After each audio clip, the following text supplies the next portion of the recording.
like I was packed up. I had staged. I was going to move there and work at one of those restaurants. And, you know, what got me was it was restaurant week. And when I was at Jean-Georges in Nougatine, they had me mise out this recipe.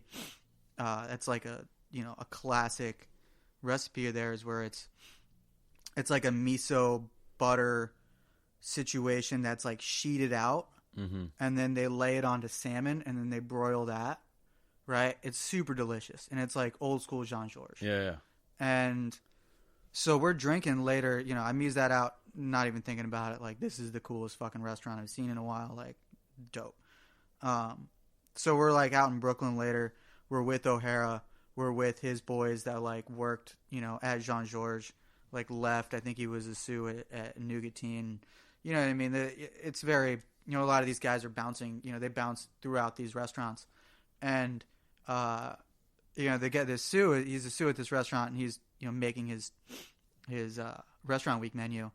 And Sean's like, "What are you gonna do?" And he's like, "Oh, hey, I'm thinking about doing this like salmon with like a miso like crust." And O'Hara's like, "Bro, how very Jean-Georges of you, you know?" Yeah. And he's like, "Oh," and then he just kind of like talks a little bit about it and kind of steps away and, you know, steps around the conversation. And I'm like, that's kind of weird. And then I go home. I'm in Providence. That's when I was living in Olneyville. Yeah. And I'm doing research on my own, looking just at other menus in New York. You know what I mean? Because at this point, I'm like, you know, New York is that's the mecca of where you want to be as a chef. You can move to New York. And I'm looking at these menus, and dude, I saw this same damn thing on 2 other menus at 2 other restaurants. Mm-hmm. And you know what? I like I said, you know, much respect to all of New York cooks, chefs, all that stuff. But I feel like for a certain cook, there is definitely like, my thinking on it is that it's like a conveyor belt where you learn kind of all of the same techniques. Mm-hmm. And, you know, you go work at one place, they put you on the pasta station where you learn how to make one kind of pasta for a year. And then but they won't let you really do anything more at that restaurant. So then you're young, when you're young, you're working at restaurants 1 year, 2 years tops. Yeah. Before you're moving around, because in your head, you're like, I want to see as much as possible. So then you go to a different restaurant, you learn this one thing. You go to a different restaurant, you learn this one thing. And a lot of these classical restaurants that aren't really they are pushing the boundaries, but they know what they like. They know what they like. Yeah. And I just didn't want to fall into that same thing of like me leaving New York 5 years later, knowing the same things that so many other cooks have also learned. Yeah. In my opinion, that's like, where's the leg up? Yeah. You know what I mean? Yeah, I hear you. So that's when you reached, literally 2 days before I moved down there. You literally had your car packed up, and I was telling Chef Jake. At first, he was like, "Nah, I don't know about that Charlie Appel, man. His last name is a fruit, and I don't know if I can hire this man." And I was like, "Yo, this man right here taught me how to cook meat on a grill. Yeah. Okay? Hire him, because we need a meat cook at the time." Yeah. I hadn't even worked meat yet. I was on veg. Yeah. He was, that was the deal. He was stepping off the line, and he wanted someone to step in. Yeah. And that was, dude, the best thing that ever happened to me. Yeah. Like, you being like, fuck yeah, I'll come there. Yeah. And because, and so to speak, like I said, I had 2 options at that point. And one was going to New York and doing this in what I see this linear fashion of happening. And the other was this Toulouse on Thames, which, shit, there was 4 people in that kitchen. Yeah. Counting the dishwasher. That's it, yeah. You know what I'm saying? Dishwasher. It was a veg cook, chef. Meat. Which was, he did all the meat, he did all the fish, and he did all the pasta. And then you had your pastry garde manger. Yeah. And then you had your dishwasher that did bread and butters as well. Mm-hmm. Because you fucking worked. And there was 4 burners on meat and 6 burners on veg. On entremet, yeah. And 2 of those burners were taken up by like a heating station thing. Yeah, and one of the meat stations was like a pasta water. Yeah. Which I remember that the first thing that was taught to me on veg was how to place your pans.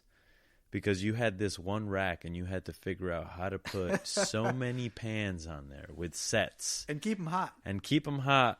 And know what they were when you put them there. Yeah. Right? You got 2 tops. You got 3 tops. 2 tops, 3 tops, tops, whatever. Yeah. And sometimes you'd use the 4 top for a 2 top and be like, damn it, I got to fire another 2 people's worth of whatever. That was the other cool thing. Is so like the kitchen was so small. The most amount of plates we could plate at one time was a 4 top. Well, one table. One table. If we had a 6 top, it was like, Garmache, stop what you're doing. Yeah. We're using your line, and here we go. Yeah. 6 top was the most, and we had 2 of them. Yeah. Yeah. And, dude, Kellyanne and Jake, they ran a tight operation. Dude. That was a war every night. Every night. Because they were booked solid. We were doing, 3-course tasting menus, basically. But people would order a la carte too. 3-course or 5-course. Yeah, too. 3 or 5 course. That's right. And I fucking, that was my chops right there. That's where I learned to like bang. Dude, still hold yourself back and be able to do it with good quality and great intentions. Yeah. I remember one of the times that like, we'll say we got yelled at, and the thing that came out of Chef's mouth was, I was already frustrated that I had fucked up another thing. And he yells at me and he goes, "Cook with love." Like literally. So angry? That was so angry, so loud. "Cook with love." And I was just like, and it like sparked something inside me where I was like, something changed. And I was like, if I'm going to be frustrated about a situation that happens during service, then I'm going to use that energy and make positive things happen from that. Hell yeah. Like my pasta that goes out maybe 3 minutes late, maybe 4 minutes late is going to be fucking amazing. Yeah. Better than the fucking on-time pastas. Yeah. So that's something that you learn there for sure. Hell yeah. And then going back to what I was talking about, like, like I said, you're going, Tallulah's was able to just, like I said, you're doing all your fish fabrication, you're doing all your meat fabrication, you're doing all your, your pasta. Like, you just learn so many things all at once because you have to. Yeah. And I remember, like, my first couple of weeks there, because I moved out of my place at that point. Yeah. You know what I'm saying? Like, I had given my notice. I was out of there, but I had stayed in Rhode Island. So I was living on Dan Wright's couch. Daniel Wright, what up? What's up, man? We lived on the same street. What are the fucking chances? I know. And you stayed up right up the street from me. That was awesome. I'm living on this dude's couch, and dude, I'm struggling because I've never cooked at a level of food like this. Like I can cook. I know that. I'm a very good line cook. And back then, I was arguably, in my opinion, one of the better in the state. You were literally the best. Like, motherfuckers. Like when I fucking was like, when I was working at Trat, I was like, I want to be like Charlie. Yeah, that's how I want to cook. Like, this man was tying 2.5-gallon buckets to his fucking apron and just crushing prep, dicing red bell peppers and just storing them on his person. Okay. And like, just doing 400 cover nights and slaying the beast, with perfect meat temperatures every time. Yeah. Nothing sent back. Like, that is something to be said. Yeah. When you're doing 400 covers and everything is perfect and not one problem happens. Dude, those are the nights. Those are the when nights. You step outside. When you have that beer after that service, that is the best. You pass out in that big ass pile of boxes. Yeah. That you don't have time to break down. Exactly. So we would just throw yourself make a on mountain there. of boxes of unbroken down. At the end of the night, we'd have to break them all down. And you just get your ass whooped. And you just go out there at the end. They'd hand you like a beer or like a G&T in a cork container. And you just go fall into those boxes and drink that for like 6 minutes, 7 minutes, chain smoke a couple of cigarettes. Yeah, and then go back and clean the fryers, baby. Clean the motherfucking you got the scrub.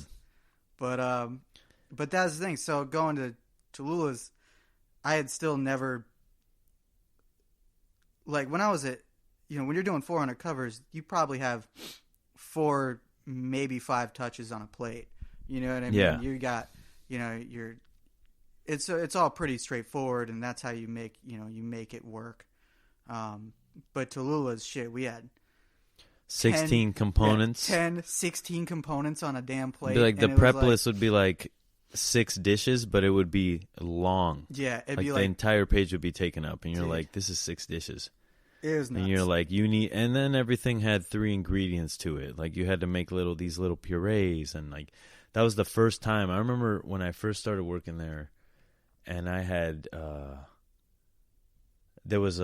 needed a quarter pint of something, right? Yeah. So instead of using a quarter of fucking cup measure, I used a quarter pint container, and I filled it up, and I fucking went to do the recipe, and the guy that was watching me, his name was Todd. He looked at me and he was like, "What are you doing?" And I was like, "Oh, I got quarter pint of oil, just like the recipe says." He's like, "Get the fucking cup container. This is not a joke." Yeah. And I was like, "Excuse me?" Like that was the first time anybody had ever been like, "What are you doing?" Yeah.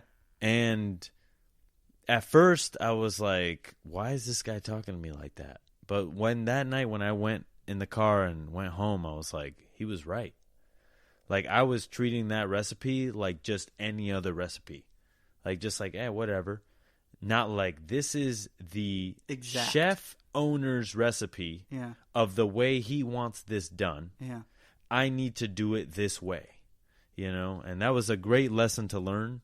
Sure. And thank you, Todd, for teaching me that, and I was a little hard-headed at the time, so yeah, he had to talk to me a little hard, but it got the point across. Yeah. And they got that respect across, and that's what made that place so great.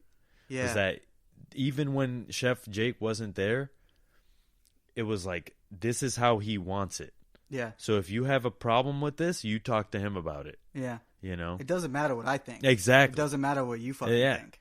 It's not about anybody, not but his cuisine and how he wants it executed. Because he knows more than we do. Exactly. You know what I mean? Exactly. And that was like, I would not be the chef I am today without that training. Likewise. He not only taught you how to cook, he taught you how to train. He taught you how to lead. And push yourself. And push yourself. Dude, like the amount of times that you just be going down like a sack of shit. Just like, I'm talking service started 10 minutes ago and you're just starting to prep the agnolotis that are on the fucking menu that night. And you look down and the floor needs to be swept. You fucking sweep the floor. Exactly. You don't look away from the floor and just try and get these pastas done because you're in the shits. You fucking see the floor is dirty. That takes priority. Yeah. And that is a huge lesson that I got there. And I'm talking about like on a larger scale. Yeah, for sure. Like it's not, and that's the other thing is reading a lot of these books young, like Michael Roman. I'm a nerd. I read all the books. I'm sitting here staring at a stack of books. Yeah, I mean, shit. What? Just like over 200 books, I believe. I'm making Hoshigaki right now, and I had to take my bookshelf down and turn that into my Hoshigaki rack. So I got just piles of books right now. Yeah, sitting in my living room. We're in Charlie's apartment right now, and there is more than 16 cases of persimmons in here. Yeah, you got to. That's what always like impressed me about you, man. Because we lived together in Newport, Rhode Island, working at Tallulah on Thames. Yeah. And no matter what, no matter how long we worked, you would go home and work more. And I would be like, who is this fucking guy right now? Yeah. You got to. And that was what taught me like work ethic. It was like, you're not done just because your job is done. You go home, like your life is being a chef. Yeah. You live your life as that, and you just work all the time, basically. Yeah, and that's what gives you, that really is what changes you into the person that, you got two people, in my opinion, you got two people in a kitchen. You got, a tiny piece of onion scrap on the ground. You got the person that sees it and walks by it, and you got the person that sees it, picks it up, and throws it away. Doesn't matter whose it is.